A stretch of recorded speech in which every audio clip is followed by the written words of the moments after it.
బేతాళుడు చెప్పిన వైశ్యకన్య కథ. అంతటా విక్రమాదిత్యుడు వేగంగా చెట్టు మీదకు పోయి బేతాళుని పట్టి బంధించి తీసుకొని వచ్చుచుండగా, రాజోత్తమ, ఒక కథ చెప్పుతున్నాను వినుము.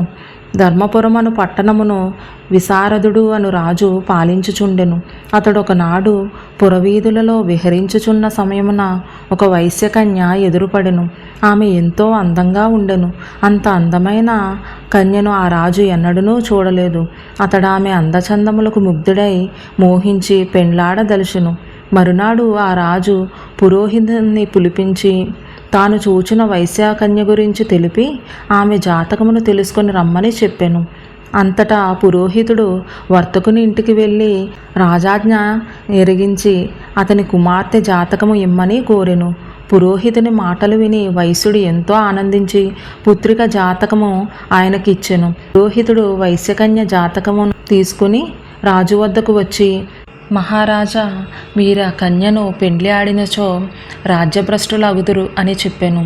ఆ సంగతి విని రాజు ఆ వైశ్యకన్యపై గల వ్యామోహమును పక్కన పెట్టి ఆ సుందరాంగి ఇతరుల పాలు కాకుండా తన ప్రధానమంత్రికి ఇచ్చి వివాహము చేయించెను.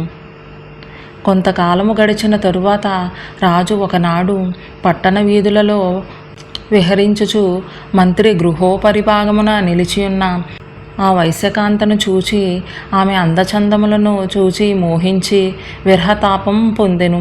రాజు పడుతున్న విరహవేదనను చూచి ప్రధానమంత్రి జాలిపడి తన భార్యయగు యువతిని పిలిచి, నీవు పోయి రాజు యొక్క కోరికను తీర్చి రమ్ము అని చెప్పెను. భర్త మాట ఎదురాడక ఆ వైశ్యకాంత వెంటనే రాజు వద్దకు పోయెను.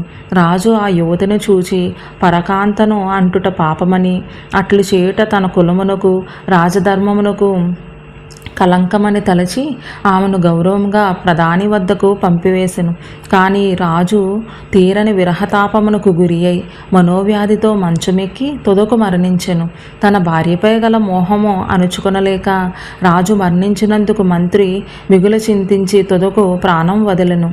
ఓ విక్రమార్క మహారాజా, వారిద్దరిలో ఎవరు శ్రేష్ఠులో నిర్ణయించి చెప్పు అని బేతాళుడు ప్రశ్నించగా, రాజు మోహపరవశుడై ఉండియు తన దగ్గరకు వచ్చిన యువతిని అంటక భర్త వద్దకు పంపివేయుట, ఆమె యందు కలిగిన మోహము అణుచుకోలేక ప్రాణత్యాగము చేయుట గొప్ప విషయం అని విక్రమార్కుడు చెప్పెను. విక్రమార్కుడు మౌనం వీడి బేతాళుడికి ఈ విధంగా సమాధానం చెప్పటంతో నియమం ప్రకారం మౌనభంగమై బేతాళుడు మాయమై తిరిగి చెట్టును చేరుకుని యథాస్థితిలో వేలాడసాగాడు.